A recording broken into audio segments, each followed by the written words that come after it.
Hello friends, आज की कहानी है माँ का घर वृद्धाश्रम। रोज रोज घर की कलेश से परेशान होकर रमेश ने ये फैसला किया कि अब वह अपनी माँ को वृद्धाश्रम में छोड़कर आएगा। सास बहू की इस लड़ाई से अब वह बहुत परेशान हो गया था। वह किसकी साइड से क्या बोले और क्या न बोले, उसे कुछ समझ में नहीं आ रहा था और उसकी बीवी तो कुछ सुनने को तैयार ही नहीं थी। इसलिए अंत में उसने ये निर्णय किया कि अब वह माँ को वृद्धाश्रम में छोड़कर आएगा। माँ तो बेचारी बहुत सीधी थी। जब रमेश ने अपनी माँ को अपना फैसला सुनाया तो माँ ने उससे कुछ ना बोली बेटा, जैसा तुम्हें ठीक लगे तुम वैसा ही करो। तो रमेश अपनी माँ को वृद्धाश्रम में जाकर छोड़ आया। अपनी माँ का वह इकलौता बेटा ही था जिसके लिए उसकी माँ ने जिंदगी भर संघर्ष किया था। इस बेटे के लिए वह सब कुछ किया जो एक माँ को करना चाहिए था। अपनी ही इच्छाओं को कुर्बानी चढ़ाकर उसने अपने बेटे की हर इच्छा को पूरा किया था और आज भी अपने बेटे को किसी भी तरह की कोई परेशानी ना हो, इसलिए बेटे की परेशानी को समझते हुए कौशल्या देवी, जो कि रमेश की माँ थी, आश्रम में रहने के लिए तैयार हो गई थी। उन्होंने अपने बेटे से एक बार भी इसके फैसले पर मनाही नहीं की। जब रमेश माँ को वृद्धाश्रम में छोड़कर आ जाता है तो वृद्धाश्रम में रह रही कौशल्या देवी अपने बेटे रमेश को बहुत याद करती है, मगर बेटा केवल साल में 1 या 2 बार ही उनसे मिलने जाता है या फिर फोन पर ही बात कर लेता। ऐसे करते करते कई साल बीत गए। वृद्धाश्रम से बेटे को एक दिन फोन आया। उन्होंने कहा, बेटा जल्दी से आकर अपनी माँ से मिल लो, वह बहुत ज़्यादा सीरियस है। कई दिनों से उनकी तबीयत भी सही नहीं है और तुम्हें बहुत याद करती हैं।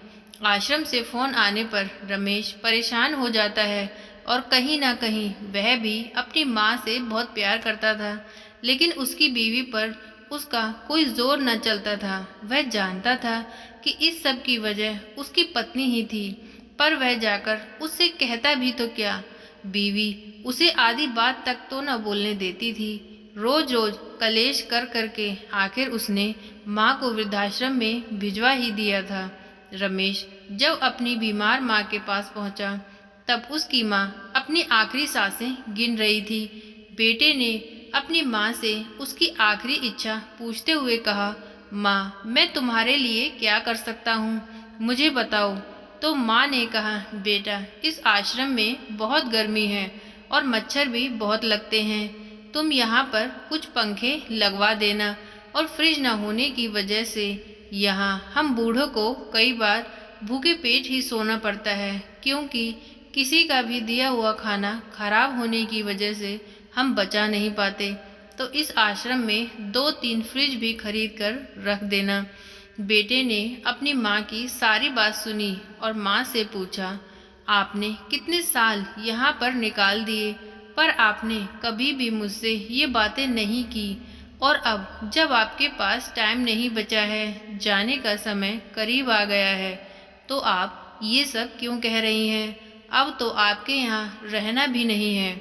माँ ने बड़े प्यार से बेटों की बातों का जवाब देते हुए कहा, बेटा मैं गर्मी, भूख और पीड़ा सहन कर ली, लेकिन मुझे पता है कि जब तेरे बच्चे तुझे यहाँ छोड़ कर जाएंगे तब तू ये सब कुछ सहन नहीं कर पाएगा। इसलिए मैं तो तेरी सुविधा के लिए ये सब कुछ लगाने के लिए ही कह रही हूँ। माँ के बस इतने कहने की ही देर थी कि रमेश के सामने अपना भविष्य पूरी तरह से आ चुका था। वह ये अच्छे से समझ गया था कि आखिर माँ क्या कहना चाहती है और आने वाले समय में शायद वह भी अपनी माँ की जगह ही होगा, क्योंकि आज जो उसने अपनी माँ के साथ किया वह सब उसके बच्चों ने उसे करते हुए देखा, और फिर यकीनन कल उसके साथ भी उसके बच्चे ऐसा ही करेंगे। बस इतना कहने की देर थी कि माँ ने अपने प्राण त्याग दिए और रमेश के हाथों में माँ के हाथ थे। माँ के हाथों को सिर पर लगाकर रमेश फूट फूट कर रोने लगा। आज जैसे उसका दिमाग बिल्कुल खाली हो चुका था। वह सोचने लगा, आखिर कितना गलत किया उसने, क्या कुछ नहीं किया था माँ ने मेरे लिए, पर मैंने उनके बुढ़ापे में कुछ साल भी उनके साथ न रहा और उन्हें यहाँ इस घुटन वाली जिंदगी में लाकर छोड़ दिया। क्या फ़ायदा मुझ जैसे बेटे होने का। उसे अपनी जिंदगी के बेमायने लगने लगी और अब उसकी जिंदगी का कोई आधार ही नहीं था।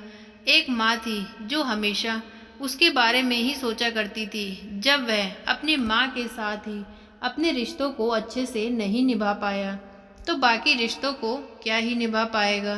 तो दोस्तों, हमें आज अपने जीते जी अपने माँ बाप की परवाह करनी चाहिए और उनकी ज़िंदगी में अपनी अहमियत को पहचानना चाहिए, क्योंकि बिना माँ बाप की ज़िंदगी के कोई मायने नहीं रह जाते।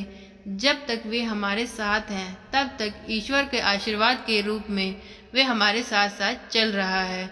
तो दोस्तों, इतनी सी थी ये कहानी। आज की कहानी आपको कैसी लगी प्लीज़ कमेंट करके बताएं। प्लीज़ वीडियो को लाइक करें, चैनल को सब्सक्राइब करें। Thank you.